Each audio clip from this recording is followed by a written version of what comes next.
નમસ્કાર મિત્રો, હું પરેશ ચાવડા જ્ઞાન સ્વરૂપ જીકે ગુજરાતીની યુટ્યુબ ચેનલની અંદર આપનું હાર્દિક સ્વાગત કરું છું. આજે આપણે વાત કરીશું સામાજિક વિજ્ઞાન ટેસ્ટ શ્રેણી ભાગ 6 અંતર્ગત કેટલાક પ્રશ્નોની.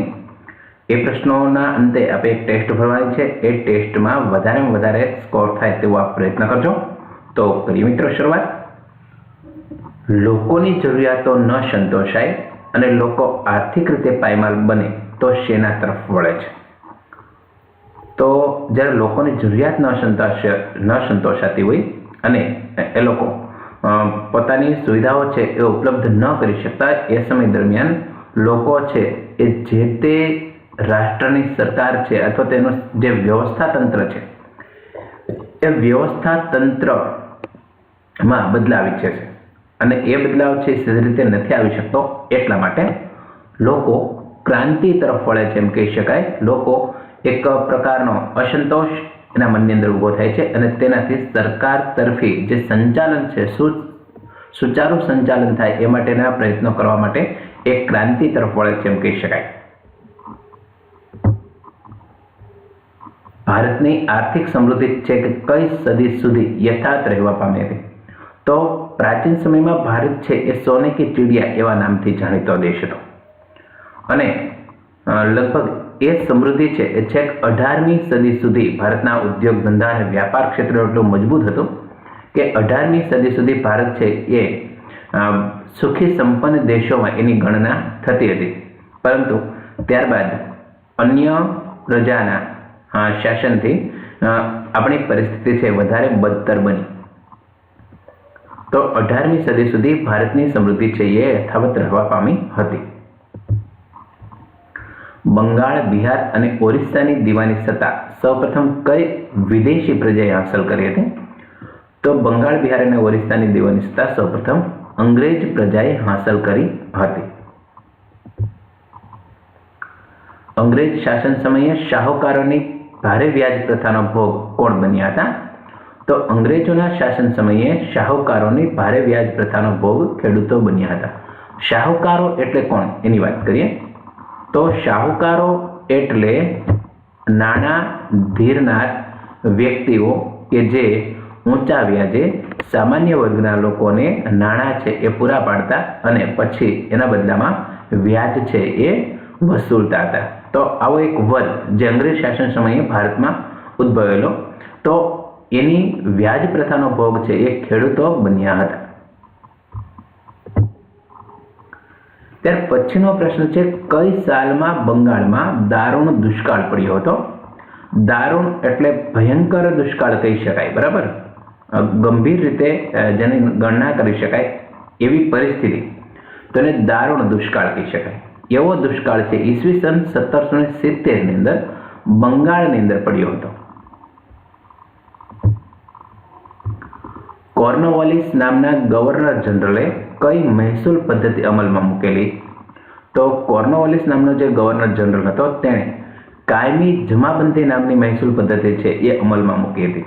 હવે આમાં તકલીફ એ હતી કે કાયમી જમાબંધીને કારણે શું થાય તો કે ખેડૂતોને વર્ષ સારું જાય કે ન જાય, પણ એણે કાયમી જમાબંધી પદ્ધતિ હેઠળ અમુક ટકા રકમ છે એ કર તરીકે આપવી જ પડે. તો આવી એક કાયમી આવક થઈ શકે કંપનીને અથવા તો પોતાની સરકારને, એટલા માટે કાયમી જમાબંધી પદ્ધતિ છે એ ગવર્નર જનરલ કોર્નવાલિસે શરૂ કરી હતી.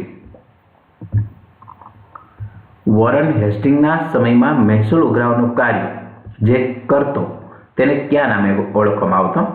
તો એને કલેક્ટર તરીકે ઓળખવામાં આવતો. જે વોરન હેસ્ટિંગના સમયમાં એની પાસે જે હોદ્દો હતો, પદ હતું, એ મહેસૂલ ઉઘરાવવાનો કાર્ય કરતો, તે કલેક્ટર નામે ઓળખાતો. મહેસૂલ ઉઘરાવા સિવાય કલેક્ટર બીજું શું કામ કરતો? તો મહેસૂલ ઉઘરાવા સિવાય કલેક્ટર ન્યાય આપવાનું કામ પણ કરતા હતા. જૂના વખતમાં દરેક ગામ કેવું હતું? તો જૂના વખતમાં દરેક ગામ ભારતનું નાનકડા પ્રજાસત્તાક જેવું હતું. આગ્રામાં અંગ્રેજ સરકાર દ્વારા કેવું ફરમાન બહાર પાડવામાં આવેલું? તો આગ્રાની અંદર અંગ્રેજ સરકાર દ્વારા એવું ફરમાન બહાર પાડવામાં આવેલું હતું કે દરેક હિન્દીએ અંગ્રેજને સલામ ભરવી. તો દરેક હિન્દી એટલે કે હિન્દુસ્તાની ભારતીયોએ અંગ્રેજોને સલામ ભરવી એ પ્રકારનું એક ફરમાન છે એ બહાર પાડવામાં આવેલું.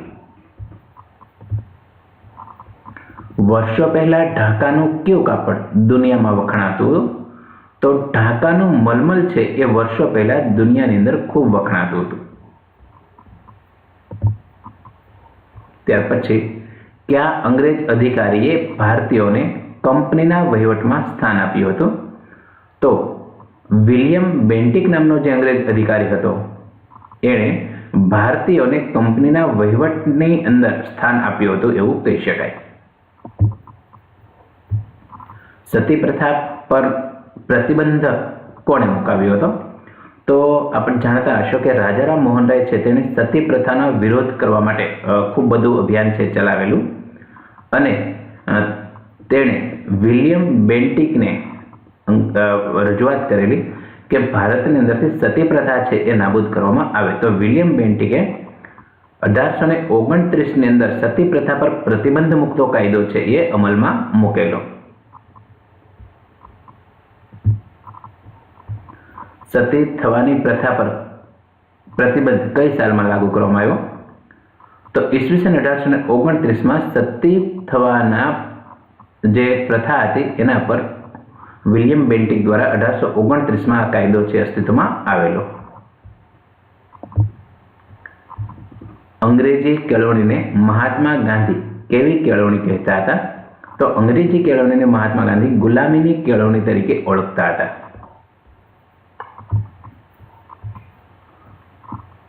ભારતમાં સૌપ્રથમ રેલવે સેવાનો પ્રારંભ કઈ સાલમાં થયો હતો? તો ઈસવીસન 1853ની અંદર ભારતમાં સૌપ્રથમ રેલવે સેવાનો પ્રારંભ થયો હતો અને જે મુંબઈથી થાણા વચ્ચે સૌપ્રથમ રેલવે છે એ શરૂ થયેલી. તો મિત્રો, કેવો લાગ્યો આપને આ સામાજિક વિજ્ઞાન ટેસ્ટ શ્રેણી ભાગ નંબર 6 અંતર્ગતનો વિડીયો? જો આપને આ વિડીયો ગમ્યો હોય તો પ્લીઝ તેને લાઈક કરો, શેર કરો અને આપના અભિપ્રાયો અથવા તો આપની કોમેન્ટ છે એ આપવાનું ચૂકશો નહીં. આ ઉપરાંત ટેસ્ટ છે એ પણ વ્યવસ્થિત રીતે ભરજો જેથી કરીને આપનો સ્કોર છે વધારે સારો બની શકે અને શાળા દ્વારા સંચાલિત આ સ્પર્ધામાં આપ ખૂબ વ્યવસ્થિત સારું પ્રદર્શન છે એ કરી શકો. આ વિડીયો જોવા બદલ આપનો ખૂબ ખૂબ આભાર.